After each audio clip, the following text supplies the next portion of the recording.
Hi, everybody. This is Stefan Molyneux from Free Domain Radio. Hope you're doing well. Very pleased to have on the line and on your screen, if you're watching this on YouTube, Dinesh D'Souza. He is a #1 New York Times best-selling author with the actual handicap of being somewhat on the conservative side, which means he's about 12 million ahead of everyone else.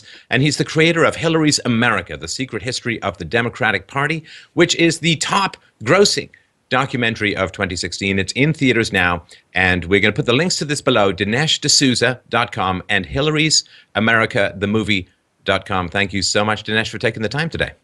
It's great to be on the show. All right, so we are going to go 30 minutes, beginning to end, from founding to all the way to the convention. And we're going to start with the general narrative, which I kind of grew up with about the Democratic Party. First of all, they were always wonderful. Secondly, if you find out at some point in the past they weren't always wonderful, well, that kind of switched. Usually it's considered to be switched in the 60s. They became a lot nicer. But your approach seems to be a little different, and I think seems to show that there's a lot more consistency in the not niceness of the Democratic Party than we are sometimes led to believe. Is that a fair assessment? Yes, I think we should begin by talking about how the Democratic Party was the party of slavery. Now, slavery was invented a long time ago. Slavery existed since the dawn of man. But never before the Democrats did anyone come up with the notion that slavery was good for the slave. The Democrats were unique in coming up with this sort of positive good school of slavery. And later, after slavery, the Democrats became super embarrassed, and they tried to blame all of this on the South, as if the slavery debate was just one between the anti-slavery North and the pro-slavery South. But, number one, most Southerners did not own slaves. Most Confederates didn't own slaves. And the Northern Democrats, led by Stephen Douglas, protected slavery with the same zeal as the Southern Democrats. Right away, you see this isn't just a North-South issue. The real slavery debate was between the anti-slavery Republicans and the pro-slavery Democrats. So that's the first chapter of this narrative in which you see the Democrats are really implicated in the worst horrors of modern history. And, of course, a lot of times these days, Republicans are sort of portrayed as a reactionary, racist, nasty group of people. But from what I understand about the 19th century, the people who were trying to end slavery, the people who were trying to extend voting rights, there was, of course, a Civil Rights Act sponsored by Republicans. They had black congressmen in the Republican Party in the 19th century. Again, that doesn't seem to fit the existing narrative, and therefore seems to have been expunged. Dare I say whitewashed? I think I dare say it. But is that fair? Were Republicans the party of emancipation, but the Republicans passed the 13th Amendment, permanently ending slavery, the 14th Amendment, granting equal rights under the law, and the 15th Amendment, granting the right to vote.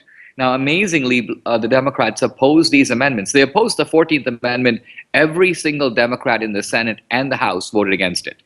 You think voting, shouldn't blacks have the vote? According to the Democrats, no. Every Democrat in the House, every Democrat in the Senate opposed the 15th Amendment. And then the Democrats became the party of segregation and Jim Crow. Every segregation law, without exception, was passed by a Democratic Congress and signed into law by a Democratic governor.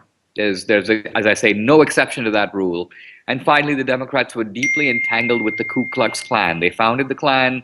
They made the Klan the domestic terrorist wing of the Democratic Party for 30 years. And this isn't me talking. This is a quote from the progressive historian Eric Foner. So this is the actual sick, demented, perverted, and violent history of the Democratic Party, one that to this day the Democrats have never acknowledged, they've never admitted it, they've never apologized for it. And so when these sanctimonious characters in Philadelphia go around pointing their finger at Trump, on the stupidest of pretexts. I mean, Trump crosses his arms and looks to the left. Does that make him Mussolini? Trump raises his arms to wave at somebody. Does that make him a Nazi? This is sort of like history for idiots.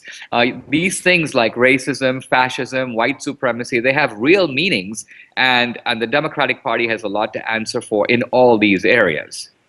Well, so the left will try to get things done from a legislative standpoint, and we've seen this all around the world where the left gets power.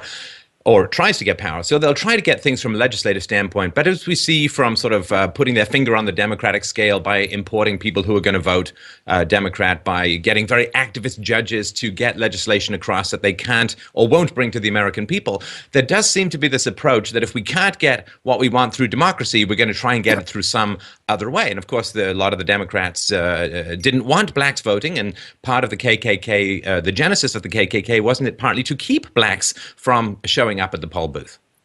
Absolutely. And then fast forward to today and look at this email scandal. I'm talking about email scandal number 2, in which it's now emerged that the Democrats were rigging their own election primary. I mean, what is this, the Soviet Union? A party that calls itself democratic, you think would at least be able to run a democratic election, but they're putting their finger on the scale, the DNC colluding with Hillary against Bernie. And then when you listen to how Democrats talk in private, very eye-opening. They call Hispanics the Taco Bell crowd. They make fun of homosexuals. They run down blacks. They want to take advantage of Bernie Sanders' alleged atheism. So when I say the Democrats are the party of bigotry, it's very clear that that bigotry hasn't gone away. It's merely something that they keep under wraps. That's the way they talk in private when the cameras are not on and no one is listening. Now, of course, one of the reasons why people think that it's a non-racist party is, of course, because blacks will vote for the left. Blacks will vote Democrat. It's like 90-95%, depending on how you count or which election it is. But as you point out, I thought the big turnaround was in the 60s under Lyndon Baines Johnson's Great Society, that, they were hoping to buy, as he put it rather coarsely, which I won't repeat here, buy the black vote for the next 200 years through welfare. I think you've pointed out that it actually started quite a bit earlier, though. Yeah, when blacks switched from the Republican Party to the Democratic Party was emphatically the party of segregation and the Ku Klux Klan. So why would blacks switch into this bigoted party? And the answer is the promises and the meager handouts of the New Deal. Now, I don't want to be too harsh on blacks because it was the Great Depression. People were starving, they were ill. But nevertheless, the black switch was not due to racial reasons. Many blacks switched very reluctantly, and they felt pain doing it. They said, I'm leaving the party of Lincoln, and I'm joining the party of people who do night riding on horseback and actually want to suppress blacks. So the other thing about the so-called big switch that you mentioned earlier is this idea that the racist Democrats all became Republicans. We have a very eye-opening scene in the movie where we make a list of all these racist Democrats. There are about 1,200 of them. And then we say, how many of them switched? It turns out less than 1%. I believe the actual number is around 14. 14 out of 1,500. It's a tiny, tiny percent. And so the vast majority of racist Democrats never switched. The big switch is actually a big lie. Well, and of course, Donald Trump gets sort of metaphorically thrown up against the wall, his arm twisted, disavow this David Duke character who was in the KKK for a year or two when he was in his late teens or early 20s or something like that.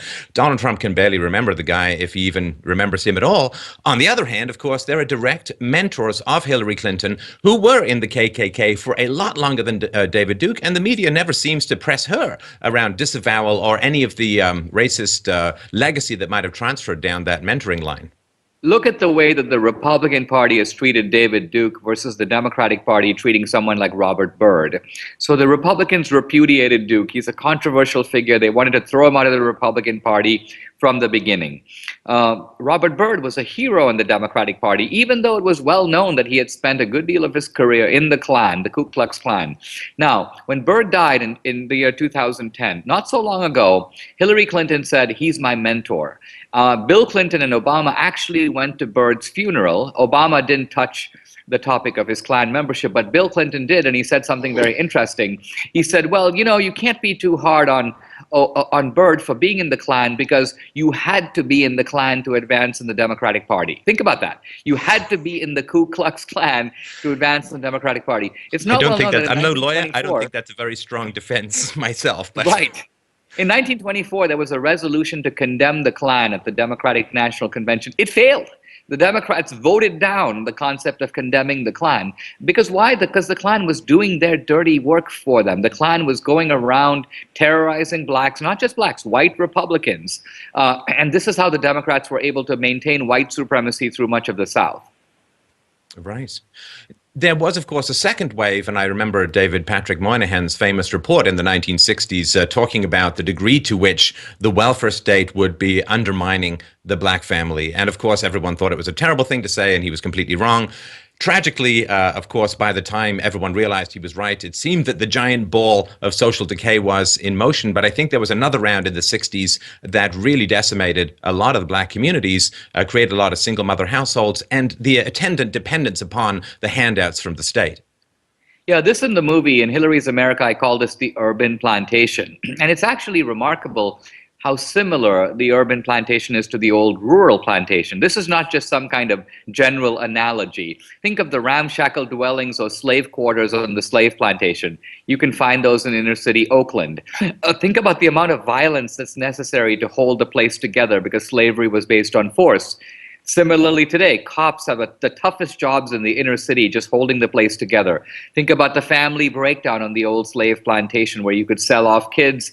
Illegitimacy was widespread. That's the case today on the urban plantation as well. And finally, you had a meager provision for people. They got healthcare, they got food, but no opportunity. You couldn't get ahead. There was nihilism, there was despair. And that is life on the new democratic plantation as well. So it's really incredible that the same party that ran the old rural plantations is now running the new urban ones. And not just for blacks. They have plantations for blacks, reservations for Indians, barrios, ghettos, and slums for everybody else.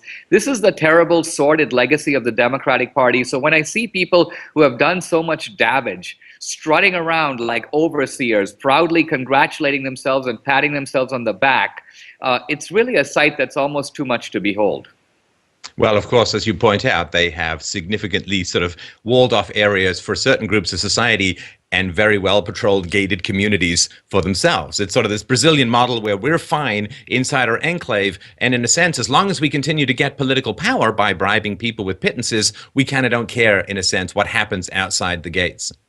Yeah, the plantation is about the same as it was in 1968. But look at the Clintons. Look at the way that they have gone from zero to $300 million at warp speed.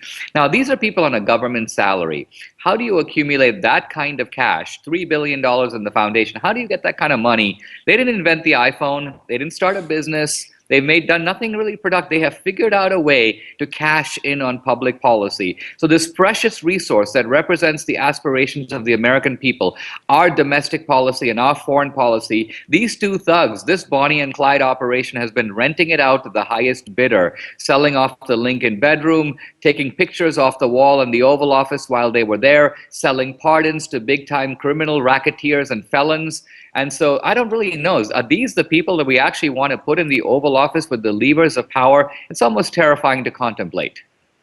Well, of course, if this is how much money they can make when not in the White House, imagine how much more they could make when they have that access to that much power. Now, I've heard a little bit about your childhood and your, I think, mid to late teens arrival in America. And it has struck me that where you grew up, pretty corrupt, and you can mention a little bit about that. I wonder if that gave you sort of a sensitive antennae to corruption that other people might sort of take for granted. Yeah, I grew up in a middle-class family in India, and so I didn't have great luxury, but I didn't lack for anything. Coming to America has meant, yes, I'm materially better off. Yes, I've seen the American dream in my own life. But I think one of the best things about coming to America is I've been able to live in a country where there are ladders of opportunity, where you can write the script of your own life, and where you don't always have to bribe people, and you don't have corruption, and the place isn't run by gangs. This is the America I came to at the age of 17. And so when I see people like the Clintons, who are essentially like third world gangsters, I mean, these are, they bring to mind Hugo Chavez in Venezuela or Mugabe in Africa, people who essentially see their job as one of looting the treasury. They come to politics to make money and get rich. It's very sad to see America going down this third world path. Right. Now, one of the things that's fascinating as well is you obviously have a great commitment to storytelling. I mean, all of the fantastic and important facts in the world usually don't work very well without that narrative, that emotional connection, that throughput. And as you pointed out, Michael Moore has, of the top 10 documentary films, he's got 5 because he is, for all of his perhaps ideological flaws, he is a great storyteller. And I would imagine that in sort of designing the film and storyboarding the film, the documentary that you've made, that the narrative and the story and the emotional impact was very important. Yeah, one thing that Michael Moore does understand, I mean, his films intellectually are a nullity. They're a complete zero. But he understands that movies are for entertainment. People don't go to the movies for messaging or even to learn. They go to have fun. And we know that. That's why we try to make films that are very entertaining. This new movie, Hillary's America, it's kind of a thriller. It's a detective story because Hillary is a subject. It involves elements of the horror genre. Couldn't stay away from that totally. But we end on a very inspiring note. The film is a narrative, and it appeals to the head and the heart. Because the film makes so many factually arresting claims. I mean, I say, for example, in 1860, the year of the Civil War, no Republican owned a slave. None. All the slaves in the entire country were owned by Democrats. Now, that's a very startling statement. Well, this is why I wrote a book, Hillary's America, same title, to back up these claims and have all the evidence, all the supporting documentation, so that these factual claims would not be subject to attack. They would, in fact, be very sturdily supported. Right. No, and that is obviously very, very important. The more startling the information, the more footnotes, which generally don't work very well in a film, are important. So we'll also link to the book below. Now, the role of the media. It's impossible for me to talk about the Democratic Party without talking about the media, because, you know, every self-interested organization is going to pump out all the brochures about its own virtues and the evils of its opponents from here to eternity. But none of this would really work without the involvement of the media. And how far back does that go, and how deep do you think it goes? I think it's not just the media. I would say the media, academia, and the entertainment industry, by which I would include Hollywood, but also include the comedians. I mean, look, the left has Colbert, Jon Stewart, they have Bill Maher. We have nobody, and nobody. A lot of young people get their information from comedians. So when you own largely the three biggest megaphones of our culture, you can put out a lot of propaganda, and there's no one loud enough to contradict you. And this is why I actually I'm a think tank guy. I was a writer of books and speeches for many years. The reason I went into movies is I wanted to plant a conservative or even just a dissenting flag right in the middle of Hollywood. We can't concede that territory to the other side permanently. Otherwise, we'll never win long term in politics. Well, of course, because a lot of people are emotionally primed for particular facts and particular arguments by a uniformity of emotional preparation. And again, that's through art, and that's through academia and so on. And so what they call triggered now seems to be any facts that go counter to a leftist narrative seem to be like triggering for people to the point where their emotional reaction overwhelms their capacity to analyze information from a sort of reason and evidence standpoint. And you're right. I mean, this is an old statement that Breitbart made about the politics is downstream from culture. And if you can help people to absorb information that goes against the narrative, you kind of open them up to being able to use reason and evidence to explore things more objectively for themselves. Completely. So that's why I hope that our films are a gateway and encourage conservatives, Christians to make films, to go into the creative areas of American politics and express things in ways that reach the people that we need to reach. Was it a hard movie to make from a funding and resource and manpower perspective? Well, it was an easy movie to make from that perspective because my other two films have been very successful. So I talk to investors and I use the term recycled philanthropy. I say, look, you give me $1, I'll work really hard in the market to get it back to you and then some. But my purpose is so you can do it again. I can make the same dollar run around the block multiple times. But this was a hard movie to make conceptually because Hillary Clinton is a more difficult, because she is a less interesting subject than Obama. Obama is not that interesting now, but 4 years ago he was pretty interesting. He came out of nowhere, intriguing figure with a very interesting family history. And so I could make a movie about him and people wanted to know about him. By and large, if you look at Republicans and conservatives, they don't want to know about Hillary. They know too much about her. This hag has been around with us for way too long, and if I put Hillary's face on the screen for 90 minutes, most people would want to blow their brains out. So the challenge of making a Hillary movie is how do you make it interesting? And the way I make it interesting is I say, okay, I'm not going to make a movie just about Hillary. I'm going to make a movie about the Hillary gang. Because Hillary's head of a gang. It's this progressive gang, this Democratic gang. And I'm going to tell the story about the gang, how it got started, how it ran its early heists and rackets, how every time it got busted, it creatively moved to a new racket, how it covered up the old racket. what it sort of pitches. When I was myself in a confinement center for a technical violation of the campaign finance laws, I learned the kind of modus operandi of crime. And I realized, wow, this is kind of exactly what the Democrats do. Think of a bunch of criminals who are trying to rob an old lady. They have to try, it's better, they can kick in her door, but it's easier if they can convince her to lift the latch herself. They have to sweet talk her to do that. That's called the pitch. So when I listen to all this stuff coming out of Philadelphia, I go, oh yeah, I know what's going on. This is the same thing as convincing the old lady to lift the latch. That's what Bill Clinton is doing. That's what Obama is doing. These are perfect pitchmen. And the reason that Hillary wanted Bill, and the reason that they have this sick thing that they call a marriage, is because Bill is Hillary's pitchman. She's needed him from day one, and there he was, kind of doing his payback to her for all the sexual enabling and all the sexual predation that she's covered up for, and blamed the victim for. There was Bill finally returning the favor. Now, I'm old enough to have been shocked and appalled in the 90s when Bill Clinton's sexual misconduct came to light. But of course, a lot of my listeners are younger and look at him as, perhaps a wizened old crypt keeper who looks like he could use a little bit of sunlight and maybe some fresh virgin blood or something. But from your perspective, how would you like to help younger people to understand the sort of sexual history of Bill Clinton and the degree to which she's seems to have enabled that behavior? Well, Bill Clinton is a kind of wizened old pervert. I mean, he's a guy who is, this is not a matter of philandering. This is a guy who has essentially been a sexual predator, and he's been accused by multiple women. Now, Hillary herself has tweeted and made public statements to the effect that women who allege sexual harassment have a right to be heard, and she adds, to be believed, to be believed. Now, apparently, she wasn't thinking here of Bill's victims, because there's a whole procession of them. And ironically, not only does she not believe them, she has actually been terrorizing them, going after them, trying to discredit them, covering up, if you will, for Bill. And I call her an active enabler, because I don't think this is passive enabling. This isn't just Bill is that way and so I've got to stand by my husband. It's more that Hillary is like, look, I need a way to cement Bill to me, because otherwise Bill's going to run off with someone else. If the guy has an addiction and I take advantage of that addiction and I provide a useful service in covering up for Bill, he's going to be beholden for me his whole life, and he's going to deliver for me when I need him to, and boy does she need him to right now. Well, yeah, as she's pointed out, he's much more of a natural politician than she is. So, Dinesh, how has it been for you having the film released? What has your experience been? From what I've seen, the feedback is very, very positive. What's it like emotionally for you to get something like this out into the world? I mean, obviously, it's a huge labor of love.